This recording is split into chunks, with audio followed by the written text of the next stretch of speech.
अध्याय खुल रहे हैं और इसके साथ हो हंगामा और राजनीति भी हो रही है। संभल के बाद बदायूं का जिस तरह से मामला सामने आया है, हिंदू पक्ष का यह दावा है कि उन्होंने जो आधार दिया है सुनवाई के लिए इस याचिका की पोषणीयता के लिए, वो उम्मीद कर रहे हैं कि केस को सुनवाई योग्य कोर्ट मानेगा। सुनिए क्या कह रहे हैं। हिंदू पक्ष के वकील जो हैं विवेक रेंडर हमारे साथ है। विवेक जी, अभी मुस्लिम पक्ष के वकील से बात हो रही थी, मैंने उनसे कहा कि सर्वे से क्यों पीछे हट रहे, सर्वे की कोई जरूरत ही नहीं है, हम सर्वे चाहते ही नहीं है, उनका कोई दावा नहीं हिंदू पक्ष का, सारे दावे बेकार है।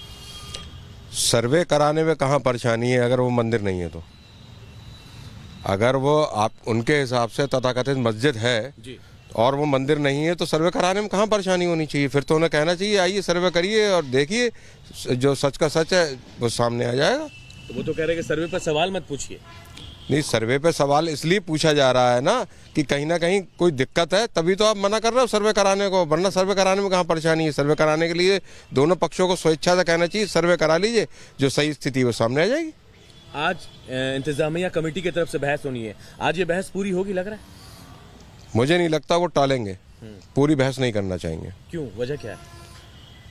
उनके पास इसके अलावा और कोई चारा नहीं है कि उस चीज को जितना ज्यादा से ज्यादा लटकाया जा सकता लटकाएं। आप लोगों ने जो सबूत पेश किए हैं वो पर्याप्त हैं मंदिर के दावे को लेकर? पर्याप्त नहीं, बहुत ज्यादा है जी। उसमें एक 1986 का गजेटियर है, एक बदायूं का गजेटियर है 1907 का, और एक gazetteer central government of India का है जो आर्कियोलॉजिकल सर्वे ऑफ इंडिया की प्रॉपर्टी को मानते हुए उन्होंने ये कहा पहले ये मंदिर था और मंदिर के ही अवशेष मौजूद है।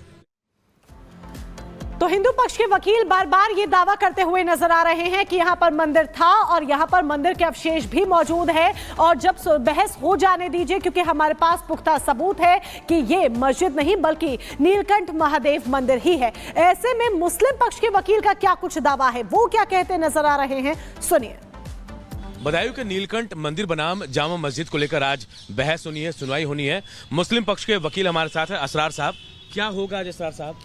आज बहस होना है, मुस्लिम पक्ष की एक दिन हो गई थी, अब शुरू होगी, कंटिन्यू होगी बहस उसकी। जो दावे किए गए हिंदू पक्ष की तरफ से कहा जा रहा है कि सुरंगें हैं, मंदिर के अवशेष हैं, तमाम चीजें हैं, वो दावा करे कि मंदिर था वहाँ। जी, ये बिल्कुल झूठा फर्जी दावा है।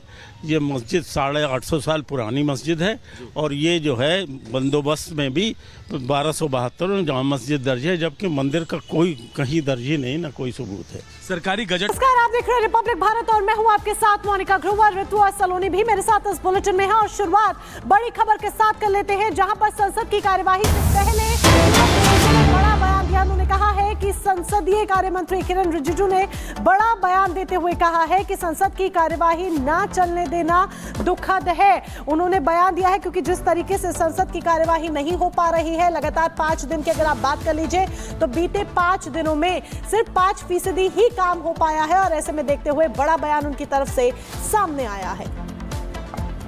देखिए, पार्लियामेंट में जैसा मेंबर्स का बिहेवियर है वो सब देश देखता है, और पार्लियामेंट का बहुत तरीके होते हैं चलाने का, रूल्स, रेगुलेशंस, कन्वेंशंस, कई चीज़ें होते हैं जिसको पालन करना होता है।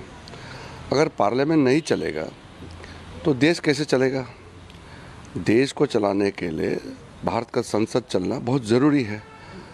एक चीज़ है जो बहुत सा लोगों को पता नहीं है, पार्लियामेंट ठीक से अगर नहीं चलेगा तो उसमें सबसे ज़्यादा नुकसान देश को होता है और अपोजिशन एमपीज़ को होता है। सरकार का काम तो करते रहेंगे, सरकार का पास में मेजॉरिटी है और हमारा बहुमत के कारण अगर कोई बिल पारित करना है तो हम तो वैसे ही पारित कर देंगे। अगर अपोजिशन चर्चा नहीं करना चाहते हैं तो भी हम बिना चर्चा का भी हम पारित कर सकते हैं क्योंकि मेजॉरिटी है, लेकिन ऐसा करना ठीक नहीं लगता है, इसलिए हम चर्चा चाहते हैं। और इस बीच बड़ी खबर आपको बताएं, जहां संसद की कार्रवाई शुरू होने से पहले जोरदार हंगामा विपक्ष की तरफ से जारी है। विरोध दरअसल जारी है, लगातार विपक्ष अपने रवैये को बरकरार रखा हुआ है। कार्रवाई शुरू होने से पहले यहां पर हो हंगामा होता दिखाई दिया। तस्वीरें आपको दिखा रहे हैं जहां नारेबाजी की जा रही है और तख्तियां लेकर पहुंचे हैं। ये तस्वीरों में आप राहुल गांधी को भी देख पा रहे हैं, तमाम वो चेहरे जो विपक्ष के सदन की कार्रवाई अभी पिछले कुछ दिनों में शीतकालीन सत्र में ना के बराबर चली है और अभी भी यही हालात हैं क्योंकि रवैया वही दिख रहा है। कार्रवाई शुरू होने से पहले, अब से 1 मिनट में कार्रवाई शुरू होने वाली है, लेकिन उससे पहले की तस्वीरें हम आपको दिखा रहे हैं। और हमारे साथ मीनाक्षी जुड़ी हुई है, मीनाक्षी का रुख कर लेते हैं। मीनाक्षी, देखिए संसद की कार्रवाई शुरू नहीं होती है उससे पहले ही विपक्ष हंगामा करने लगता है, और अब तो देखिए संसदीय कार्य मंत्री भी कह रहे हैं कि विपक्ष लगातार इसी एजेंडे के साथ आगे आ रहा है, चलने ही नहीं दे रहा है सदन को। और बिल्कुल देखिए इसी मुद्दे को लेकर के सर्वदलीय बैठक भी बुलाई गई थी लोकसभा स्पीकर ओम बिरला के द्वारा, और इस पूरी बैठक में ये तय हुआ था कि अब सरकार और विपक्ष के बीच में सहमति बन गई है और आने वाले समय में यानी कि आज से जो भी संसद की कार्रवाई होगी उसे हम चलने देंगे। लेकिन उसके पहले जिस तरीके से हंगामा हो रहा है, यानी कि जो मंसूबे हैं वो साफ नजर आ जाते हैं कि संसद में सिर्फ और सिर्फ हंगामा करना नियत में है और संसद की कार्यवाही आगे ना बढ़े। हालांकि बस कुछ सेकेंड्स और बचे हैं, संसद की कार्यवाही शुरू होती है। देखते हैं आज कितनी लंबी तक चलती है, क्योंकि लगभग 5 दिन बीत जाने के बाद 40 मिनट का समय होता है। कल भी हमने देखा था 6 से 7 मिनट संसद चलती है, 12 बजे फिर से एक बार जो स्थगन है वो कर दिया जाता है। संसद की कार्रवाई शुरू हो गई है और इसी बीच तो बड़ी जानकारी यहां पर आप तक पहुंचा रहे हैं। मीनाक्षी ने भी बताया कि संसद की कार्यवाही शुरू हो चुकी है, लेकिन ठीक उससे पहले हमने आपको दिखाया कि किस तरह की तस्वीर सामने थी जब विपक्ष हंगामा करता हुआ सदन के बाहर नजर आ रहा था। आपका रिकॉर्ड में नहीं जा रहा शून्यकाल में।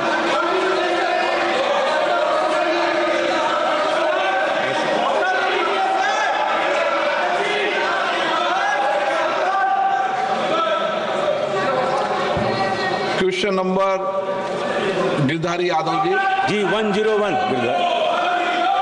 मंत्री जी पोर्टल पर माननीय अध्यक्ष महोदय, सरकार के द्वारा जो उत्तर दिया गया उसमें कोई अलग से योजना का जिक्र नहीं है।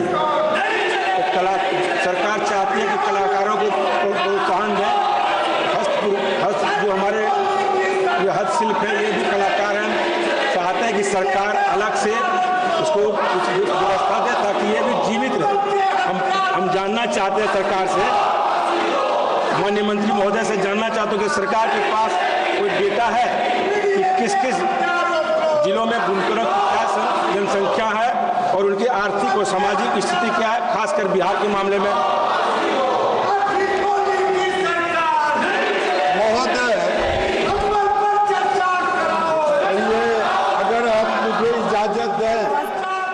इन्होंने बिहार के विषय में कहा है, बिहार में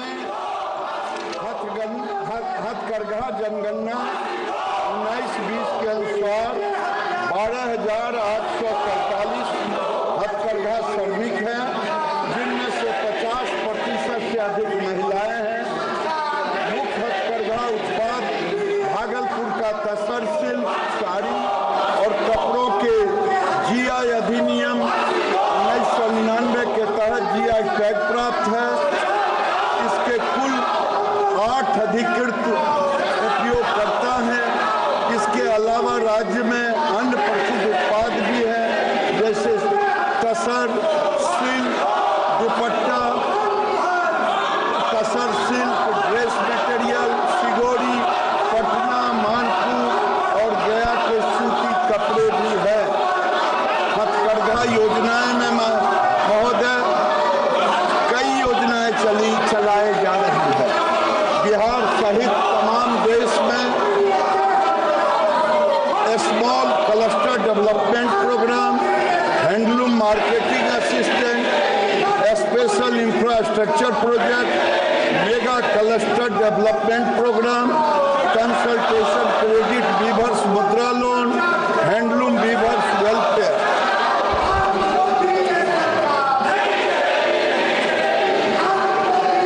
बनाने का प्रस्ताव सदन में आया है, क्यों नहीं सरकार एक छाते के नीचे पूरी योजना को लाना चाहती है?